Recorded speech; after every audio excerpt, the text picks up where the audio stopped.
ఆంధ్రప్రదేశ్ రాష్ట్ర వ్యాప్తంగా ఉన్న కాంట్రాక్ట్ ఉద్యోగులందరికీ కూడా ఒక శుభవార్తను మనమైతే చెప్పుకోవచ్చు. అయితే గత కొద్ది రోజులుగా కూటమి ప్రభుత్వం ముఖ్యంగా రీసెంట్ డేస్‌లో గత నెల రోజుల నుంచి కూడా మనం కీలకంగా చూసుకుంటే చాలా విషయాల్లో కూడా చాలా దూకుడుగా పనిచేయడం జరుగుతుంది. ముఖ్యంగా కొన్ని కొన్ని నిర్ణయాలు చాలా స్పీడ్‌గా తీసుకోవడం అయితే జరుగుతుంది.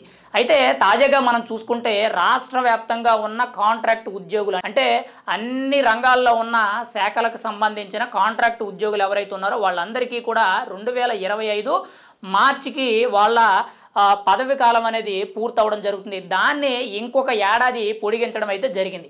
ఆల్రెడీ ఆంధ్రప్రదేశ్ ప్రభుత్వానికి సంబంధించిన ఆర్థిక శాఖ నిపుణులతో మాట్లాడి ఆర్థిక శాఖ మంత్రి యొక్క ఆదేశాలు అనుగుణంగా ముఖ్యంగా రాష్ట్ర వ్యాప్తంగా ఉన్న అన్ని కాంట్రాక్ట్ ఉద్యోగులందరికీ కూడా ఒక సంవత్సరం పాటు అంటే ఒక ఏడాది పాటు వాళ్ళ ఉద్యోగ పదవి కాలం అనేది పొడిగించడం అయితే జరిగింది. అంటే ఏ ప్రభుత్వం వచ్చినా కానీ ముఖ్యంగా ఈ కాంట్రాక్ట్ ఉద్యోగులకు అనేది ఒక తలనొప్పిగా మారుద్ది. ముఖ్యంగా వాళ్ళ జీతభత్యాలు కానీ ముఖ్యంగా వాళ్ళ పదవి కాలం కానీ వాళ్ళకి కావాల్సిన సదుపాయాలు ఏవైతే ఉన్నాయో వీటన్నిటి మీద కూడా ప్రభుత్వం కీలక నిర్ణయాలు తీసుకున్న తర్వాతే వాళ్ళకి ఏదైనా అనౌన్స్మెంట్ చేయడం అయితే జరుగుద్ది. అయితే 2025 మార్చికి పూర్తి అవ్వాల్సిన పదవి కాలం ఏదైతే ఉందో దాన్ని 2026 మార్చి వరకు కూడా రాష్ట్ర ప్రభుత్వం అయితే పొడిగించడం అయితే జరిగింది. అంతేకాకుండా గత కొద్ది రోజులుగా మనం చూసుకుంటే బీసీ విద్యార్థులకు సంబంధించి అంబేద్కర్ విద్యానిధి ఏదైతే ఉందో దానికి సంబంధించి 8,75,00,00,000 రూపాయలు అనేవి నిధులు కేటాయించడం జరిగింది. వాటిని విడుదల చేయడం జరిగింది.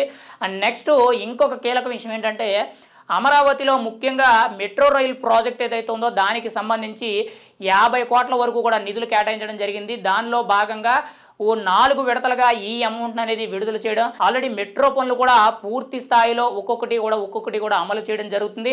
అండ్ మెయిన్గా మంత్రుల జపాన్ పర్యటన ఏదైతే ఉందో దానికి రాష్ట్ర ప్రభుత్వం అనుమతి ఇవ్వడం జరిగింది. అండ్ మెయిన్గా రీసెంట్గా మత్స్యకారులకి ఏదైతే వాళ్ళకి మత్స్యకార భరోసా అని చెప్పి గత ప్రభుత్వం 10,000 ఇచ్చినట్లయితే ఇప్పుడు ప్రభుత్వం 20,000 ఇవ్వడం జరిగింది. ఇలా రకరకాలుగా కూటమి ప్రభుత్వం గత కొద్ది రోజులుగా ప్రభుత్వం అనేది చాలా స్పీడ్గా పనిచేయడం జరుగుతుంది. ముఖ్యంగా ప్రతి విషయంలో కూడా చాలా చాకచక్యంగా వ్యవహరించడం జరుగుతుంది. నిధులు అనేవి కేటాయించడం జరుగుతుంది.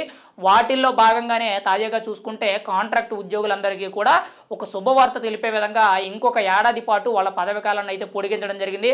వాళ్ళకి కావాల్సిన సదుపాయాలన్నీ కూడా అందించడం జరుగుతుంది. ముఖ్యంగా జీతభత్యాలు కానీ వాళ్ళకి కావాల్సిన సదుపాయాలు కానీ మౌలిక అవసరాలే కానీ ముఖ్యంగా ఇన్సూరెన్స్ కానీ పిఎఫ్ఏ కానీ ఇటువంటి ఏవైతే ఉంటాయి ఇవన్నీ కూడా వారికి కల్పించడం జరుగుతుంది. ఏది ఏమైనా సరే రాష్ట్ర వ్యాప్తంగా ఉన్న కాంట్రాక్ట్ ఉద్యోగులు అవుట్సోర్సింగ్ ఉద్యోగులు ఎవరైతే ఉన్నారో వీళ్ళందరూ కూడా రాష్ట్ర వ్యాప్తంగా హర్షం వ్యక్తం చేస్తున్నారని మనమైతే చెప్పుకోవచ్చు. గత కొద్ది రోజులుగా కూటమి ప్రభుత్వ పాలన అనేది దూసుకుపోతున్నారు మనమైతే చెప్పుకోవచ్చు. అందులో భాగంగానే అవుట్సోర్సింగ్ ఉద్యోగులందరికీ కూడా ఒక ఏడాది పాటు గడువు కాలం అయితే పెంచడం జరిగింది.